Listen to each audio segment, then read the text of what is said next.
좀 더 이렇게 뭐 정말 어떤 우리가 항상 고민하는 완치가 되는 약이 있느냐, 뭐 더 이상 병원에 안 와도 되는 그런 신비의 명약이 있느냐, 이제 이런 거에 대한 궁금증이실 텐데 이제 안타깝게도 아직 그런 개념은 없다고 알고 계시면 될 것 같고요. 그러니까 그동안 저희가 이제 환자분들 이렇게 얘기 들어보면서 좀 한 번쯤 더 이렇게 환기시켜드리고 상의했으면 하는 내용들에서 말씀을 드리겠습니다. 아까 예병덕 교수님 말씀해주신 슬라이드도 나왔지만은 이제 치료제, 이제 치료에 관한 거니까요. 여기 보시면 제가 적어놓은 이름들 중에 여러분들께서 한 번쯤 지금 드시고 계시거나 드셔봤거나 아니면은 뭐 주사를 맞아봤거나 아니면 찾아봤거나 했던 약들이 있을 겁니다. 펜타자, 아사콜, 메자반트, 조피린, 콜라잘 이런 것도 이제 비슷한 계통의 약이고요. 그다음에 이제 스테로이드 계통으로 클리퍼, 엔토코트 관장, 소론도, 메치론 같은 약을 들어보거나 사용해 본 적 있으실 거고요. 옛날에 면역 억제제라고 해서 이제 면역 조절제라고 하는 약으로 이뮤테라, 이제 옛날에는 아자프린이라는 이름이었고요. 퓨리네톤, 그다음에 요즘은 이제 메토젝트 주사 또는 메토트렉세이트라고 하는 알약으로 처방을 받으시는 분들이 있을 겁니다. 생물학제제라고 해가지고 레미케이드, 렘시마, 휴미라, 그다음에 심포니, 킨텔레스, 스텔라라라는 주사제들이 있고 요즘 이제 젤잔즈라고 해서 궤양성 대장염에서 쓰는 먹는 약이 있는데 이제 신약 계통이기 때문에 이제 생물학 제제라고 하지만 이제 의학적으로는 이 면역 조절제 정도에 좀 더 가까운 먹는 약으로 알고 계시면 될 것 같습니다. 어쨌든 이런 치료제들을 현재 쓰고 계시거나 과거에 써봤거나 아니면 뭐 찾아봤거나 하는 약들이 있을 건데요. 일단은 이제 처음에 진단을 받고 오시면은 온 가족분들도 그렇고 보호자분들도 그렇고 본인도 그렇고 이게 이제 완치가 되지 않는 질병이고 평생 치료를 해야 된다. 그 자체에 굉장히 스트레스를 많이 받죠. 특히 젊은 환자분들도 제법 많기 때문에 더 그렇습니다. 근데 이제 제가 이제 말씀드리는 거는 이제 사실 우리가 건강한 사람도 많지만 알고 보면 병을 갖고 질병과 함께 살아가시는 분들 굉장히 많더라고요. 많고 이 보시면은 통계가 나온 게 있는데 우리가 현재까지 알려진 게 한 10,000개의 질병이 있는데 그중에 7천여 개는 희귀한 질환이고 치료가 존재하는 병은 그중에 500개만 존재하고 그다음에 신약을 한 가지 개발하려면 평균 14년 정도 걸리고 대부분은 실패를 한다. 그러니까 이제 뭔가 완치를 할 수 있는 병 자체가 실제로 꼭 저희 염증성 장질환뿐만이 아니고 많이 있다는 거죠. 그래서 저는 이제 환자분들한테 약을 평생 먹어야 되는 질문을 많이 받을 때 뭐 당뇨병도 그렇고 혈압약도 그렇고 쭉 계속 장기적으로 드시는 분들이 많이 있으니까 좀 그렇게 생각하시면 어떻겠느냐라고 이제 말씀을 드리려고 노력을 하고 있습니다. 그러니까 어쨌든 간에 너무 이렇게 막 좌절하고 이것 때문에 내가 뭐 큰 어떤 일상생활의 장애나 나의 꿈을 펼치기 어떤 장애가 오지 않을까 이제 이런 걱정은 하지 않으셨으면 좋겠다 이제 이런 말씀을 드리는 거고요. 그렇다면 이제 계속 약을 평생 먹고 치료도 평생 해야 되는지에 대해서 이 아까 저기 예병덕 선생님께서도 말씀해 주신 것 같은데 이 치료를 쭉 열심히 하는 환자분들하고 약을 좀 꾸준히 안 먹고 병원에 열심히 오지 않고 그런 분들하고 통계적으로 비교를 해봤을 때는 약을 꾸준히 드신 분들이 좀 더 재발 잘 안 하는 걸로 되어 있습니다.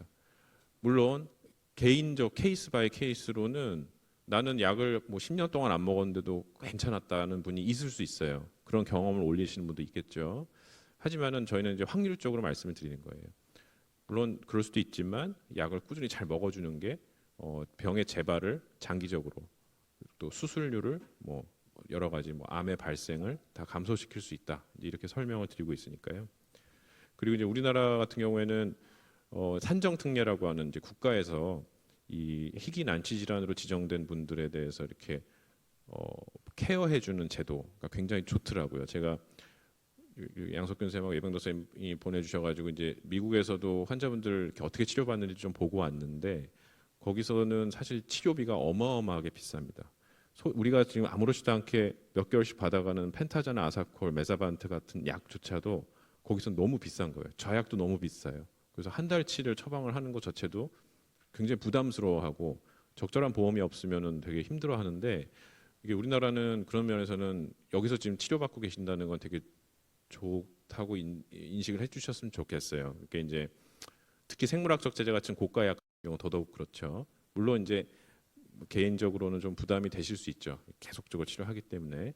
어쨌든 굉장히 혜택이 많이 주어지고 있고 여러 방도에서 좀 아까 그 환우회에서도 여러 가지 노력하고 있는 점에서 개선 사항도 많이 있을 수 있기 때문에 그런 거 좀 염두에 두셨으면 좋겠습니다. 이제 얼마나 희귀한지에 대해서 저희가 이제 말씀을 드리면은 이게 이제 저희 병원을 포함한 이 송파구하고 강동구 지역에 얼마나 이 병이 발생하는지를 옛날 1980년대부터 쭉 최근까지 연구를 하고 있는데요. 보시면은 옛날 1980년대에는 환자가 거의 없는 병이었습니다. 크론병과 궤양성 대장염이. 근데 최근 10년, 20년, 30년 사이에 굉장히 급격히 증가를 하고 있고 그래서 지금 최근에 이게 몇 년 전 신문에 나왔던 건데요. 이제 보기 편하시라고 우리말로 된 자료를 보여드리느라 좀 몇 년 전 자료인데 가장 최근에 나온 거로 봤을 때 크론병하고 궤양성 대장염 환자분들이 우리나라 남한 인구에서 따져봤을 때 한 5만 5천 명에서 5만 6천 명 사이 정도가 있는 것으로 생각을 하고 있습니다. 물론 뭐 다른 뭐 류마티스 관절염이나 이런 환자분들에 비해서는 숫자가 많이 적지만 예전에 비해서는 많이 증가하고 있고 여러분과 같은 병을 앓고 계신 분들이 한 5, 6만 명 정도가 지금 있다. 그리고 증가되고 있다. 이제 이 정도는 알고 계시면 될 것 같습니다. 이제 각각의 약제에 대해서 간략하게 말씀을 드리면 일단은 첫 번째는 이제 스테로이드 계통입니다. 스테로이드에 대해서는 제가 지금까지 경험한 거로는 환자분들 반응이 굉장히 다양해요. 스테로이드에 대해서 전혀 관심이 없었던 분들은 저희가 쓰자 그러면 쓰고 써서 좋아지면 좋아지고 끊자고 하고 끊는데 스테로이드 자체에 대해서 잘 알고 계신 분들께서는 쓰는 것 자체를 굉장히 두려워하시는 분들도 있습니다. 그래서 나는 참을 때까지 참아보겠다 해서 안 쓰시는 분도 있고 또 반대로 어떤 분들은 스테로이드 효과가 너무 좋았었으니까 나는 좀 상비약을 항상 갖고 있고 싶다. 처방해달라. 그래서 난 중간중간 먹으면서 이제 증상이 좀 안 좋으면 미리 먹기도 하고 이렇게 하시는 분들이 계시는데 둘 다 그렇게 바람직하진 않은 것 같아요. 그러니까 이제 스테로이드라고 하는 거는 저희가 이제 의학적으로 꼭 필요하다고 생각할 때는 과감하게 써야 되는 약인데 자주 쓰거나 너무 고용량을 오래 쓰거나 하면은 좋지가 않습니다. 부작용이 많고 독성도 꽤 많습니다. 특히 장기적으로 오래 쓰는 경우에는 전신 부작용이 여러 가지가 올 수 있고 또 급성기에도 뭐 불면증이 온다든지 뭐 기분 장애가 온다든지 뭐 불안증이 온다든지 또 조금 장기적으로 가면 뭐 혈당 조절이 안 된다든지 뼈가 약해진다든지 백내장이 온다든지 이런 전신 부작용이 올 수 있기 때문에 특히 뭔가 내가 뭐 한 3알씩 4알씩 한 뭐 5일에서 6일씩 병원에 오기 직전 며칠마다 먹게 되는 상황이라면 그거는 분명히 뭔가 스테로이드를 끊을 수 있는 어떤 다른 치료가 요구되는 상황이라는 거죠. 내가 그렇게 계속 스테로이드를 먹으면서 뭐 6개월이고 1년이고 2년이고 3년이고 지내면 안 되는 겁니다. 그러니까 그거에 대해서는 의료진들도 항상 신경 쓰고 말씀을 드리기 때문에 좀 이해를 해주셨으면 좋겠다는 생각이 들고요.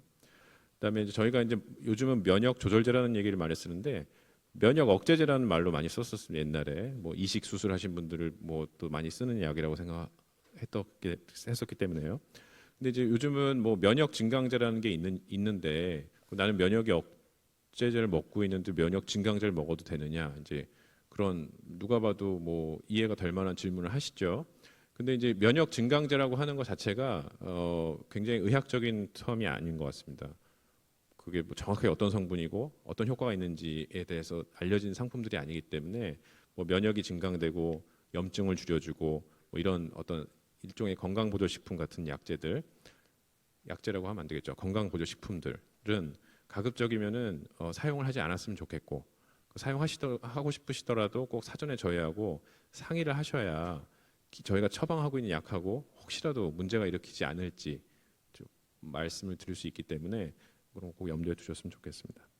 이제 면역 조절제에 대해서 제가 또 요즘 드는 생각은 이제 또 막 보호자분들께서도 많이 이제 인터넷 서치를 하셔가지고 면역 조절제 쓰면 림프종 같은 게 생기지 않느냐라고 말씀을 하시더라고요. 그래서 아예 난 이건 좀 안 썼으면 좋겠다 하시는 분들이 있는데 이제 뭐 통계적으로나 의학적으로는 맞는 말씀입니다. 그런 자료가 있기 때문에 보시면은 이제 이게 뭐 외국 환자들한테도 설명할 때 이런 자료를 쓰시는데 지금 이게 보시면은 이게 사람이 10만 명이 서 있는 거예요. 이게 지금 10만 명이 서 있는데 일반적으로는 10만 명이 서 있는 거죠. 10,000명이 서 있는데 10,000명 중에 2명이 림프종이 걸릴 수 있다는 거죠. 그런데 면역 조절제나 생물학적 제제 한 가지를 사용하는 경우에는 그 확률이 10,000명에 이 보세요. 2명에서 4명으로 늘어난다는 거죠. 그 2명에서 4명 늘어난다 그러면 2배가 늘어난다고 표현하거든요. 그 2배가 늘어난다고 하면 굉장히 놀랍습니다.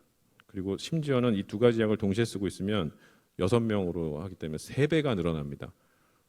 그 300% 증가 이러면 굉장히 좀 무서운데 실제 환자 숫자는 굉장히 적어요. 그리고 저희가 이제 우리나라가 외국보다 좀 경험이 짧아서 그런지 모르겠지만 이 실제로 이런 것 때문에 뭐 약물을 중단하거나 문제가 됐던 경우는 극히 드물기 때문에요. 저희가 이제 물론 이런 건 사전에 다 설명을 드리지만 어떤 이런 치료를 할 때 얻게 되는 의학적인 이득과 이런 어떤 위험성을 잘 밸런스를 맞춰가지고 항상 추천을 해드리는 겁니다. 근데 이 그림을 보여드리는 이유는 이 절대적인 위험성 자체는 높지 않다는 것을 설명드리기 위해서 지금 보여드리고 있는 거고요.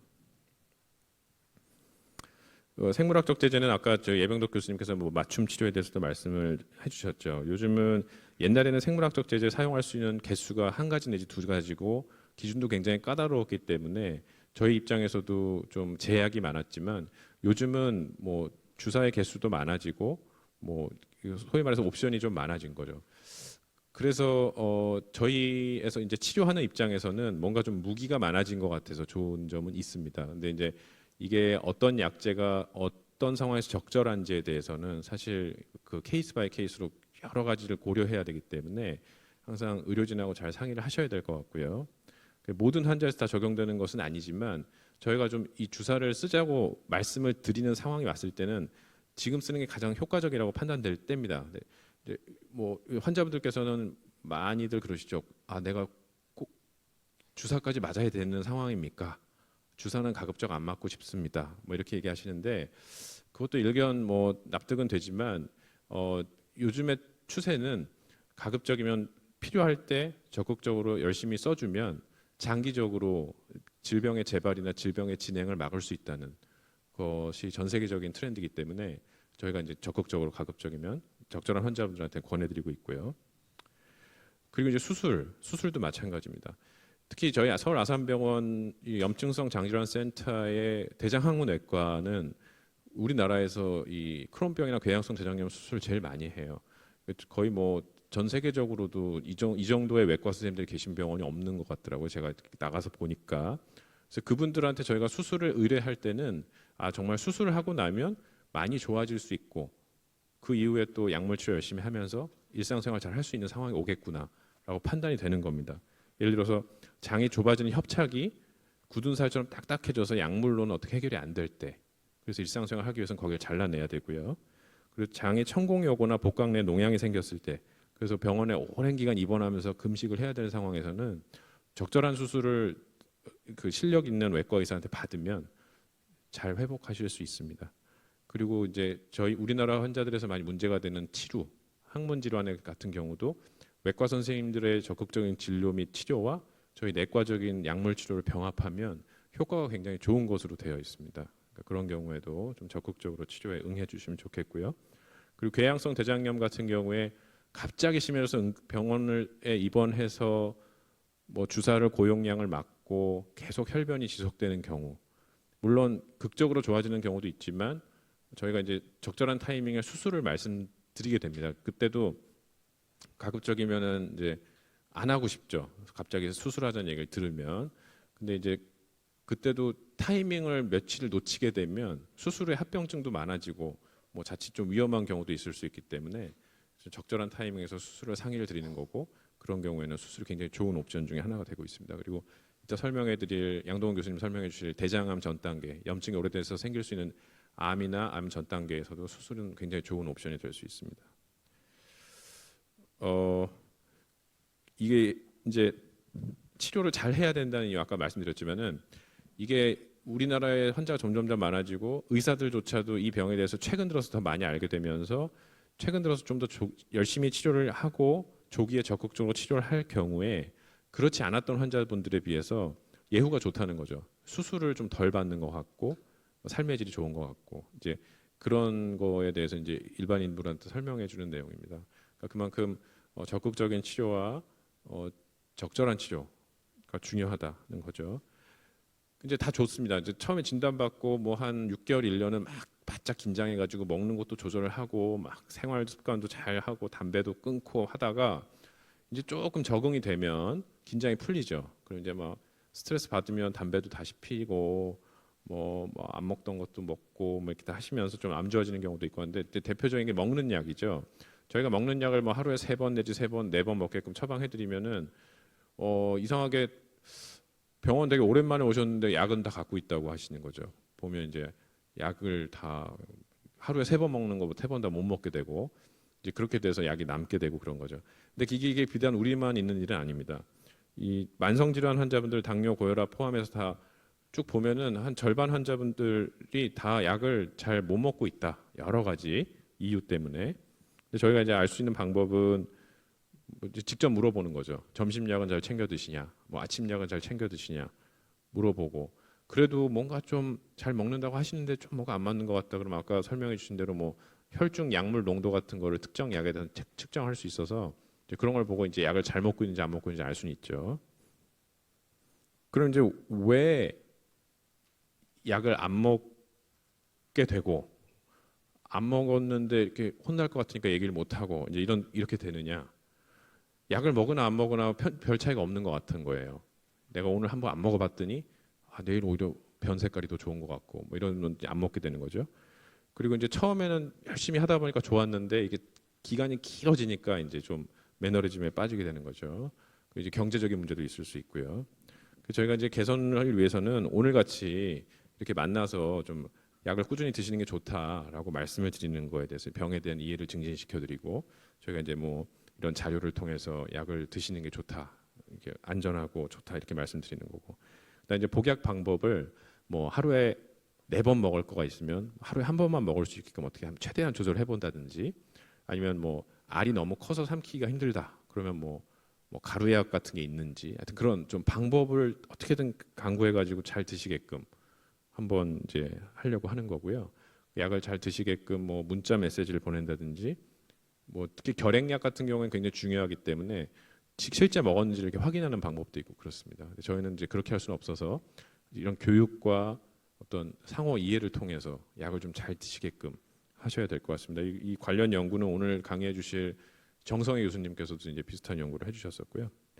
이게 이제 신문에 나왔던 내용입니다. 요즘에도 나오고 있는데 우리나라는 아침, 점심, 저녁 처방을 저희가 내면 약국에서 식후 30분에 먹으라고 복약 설명이 나가거든요. 우리 환자분들은 항상 궁금한 거예요. 내가 밥을 먹었고 정확히 30분 후에 먹어야 되느냐? 그렇지 않습니다. 그렇지 않고 몇 가지 약은 꼭 식전에 먹어야 되거나 뭐 이런 그런 게 있지만 저희가 처방하는 대부분의 약들은 거의 상관이 없습니다. 그러니까는 하루에 3알이면 3알, 4알이면 4알 그 총 먹는 양이 적절하게 들어가 주는 게 중요한 거라서요. 이거를 내가 점심을 안 먹었다고 아침을 안 먹었다고 약을 안 먹는 게 아니고 처방된 양 하루의 총량을 꼭 복용하실 수 있게끔 노력을 해주시면 좋을 것 같습니다. 그리고 이제 이거 뭐 한약이나 캄포라고 해서 유행했던 요즘도 가끔 물어보시는 것들이 있는데 이것도 다 어쨌든 간에 그 개인적인 경험 그리고 그런 몇 명의 호전된 경험을 바탕으로 조금 다소 과장돼서 환우분들 사이에 이야기가 되고 있는 거라서 완치를 할 수 있는 뭐 치료는 없고 그런 것을 대체할 수 있는 것도 현재로는 없다는 걸 다시 한번 좀 말씀을 드리고요. 현혹되지 않으셨으면 좋겠다 말씀을 드립니다. 왜냐하면은 약이 하나 개발되려면은 그 수많은 환자분들한테 수많은 의료진들이 수많은 방법을 통해서 이제 임상 연구라는 걸 통해서 결정을 해야 되고요. 실제로 거기서 실패한 약들도 굉장히 많습니다. 그렇기 때문에 뭐 전 몇 명의 환자분들이 효과를 봤다고 하는 치료에 물론 이제 그쪽에 마음이 쓰이시겠지만은 결코 현혹되지 않으셨으면 좋겠다라고 말씀을 드리겠습니다. 그리고 이제 요즘 같은 때 겨울에도 많이 질문하시는 게 그 소염 진통제 이야기인데요. 여기 보면은 뭐 에드빌이나 뭐 EGN6 이런 것들은 엔세이드 계통이라 그래서 비스테로이드성 소염진통제 계통이어가지고 사실 장 질환 환자분들한테는 좀 안 좋아요. 장의 염증을 악화시키거나 궤양을 만들 수 있어서 물론 꼭 필요하면 먹어야 되겠죠. 하지만 저희가 가급적이면은 길지 않게 뭐 좀 이해하기 쉽게 말씀드리면 여기는 월 5회 이상 사용 시 질병 악화된다는 무슨 연구 결과가 있는데 이렇게 좀 헷갈리니까 가급적이면 한 일주일 이상은 먹지 않게끔 가급적이면 피하시게끔 말씀을 드리고 있습니다. 그래서 저희가 이렇게 종이를 만들어서 나눠드리기도 하고요. 그리고 이제 증상이 그래도 꼭 필요한 상황이 있을 때는 저희랑 꼭 상의하셔가지고 투약 기간이나 투약 방법 같은 걸 좀 고민을 하셔야 될 것 같고요. 대장 내시경을 이제 많이 하죠. 많이 하고 저희가 이제 제가 이제 말씀을 드리죠. 진료 때 이제 내시경 하실 때가 한번 된 것 같다. 이제 그러면은 많은 분들께서 좀 부담스러워 하시는 거예요. 내시경 꼭 해야 되느냐? 안 하고 싶다. 가급적 늦추고 싶다. 하지만 저희가 질병이 잘 관리되시는 분들조차도 2, 3년에 한 번씩은 내시경과 CT, MRI 같은 걸로 중간 평가를 해야 된다고 되어 있습니다. 그러니까 가급적이면 그 간격은 좀 지키도록 저희가 노력을 하고 있고요. 물론 질병이 굉장히 악화되고 좀 안 좋고 자주 봐야 될 때는 뭐 6개월이나 1년 만에도 할 수도 있겠죠. 근데 요즘은 하여튼 이 장을 준비하는 그 물약 같은 것도 점차 좋아지고 있습니다. 맛도 좋아지고 먹는 양도 좀 줄일 수 있고 최근에는 이제 먹는 약도 나왔어요. 알약처럼. 근데 그런 걸 통해 가지고 좀 어떤 그런 검사 전의 두려움에 대한 그것도 최소화하기 위해서 많은 노력들이 이루어지고 있습니다. 그리고 그 검사 전에 저희가 안내문 해드린 대로 식사 조절만 잘 하시면 이렇게 막 검사를 못 하게 돼서 다시 하게 되는 그렇게 하는 고생하는 일이 없으실 테니까요. 하시면 될 것 같습니다. 그래서 제가 말씀드린 내용 여기까지고 관련 내용에 혹시 궁금하신 거 있으시면 적어서 이따가 주시고요. 다음 강의는 저희 양동훈 교수님께서 혹시 나에게 암이라는 강의로 말씀해 주시겠습니다. 박수 부탁드립니다.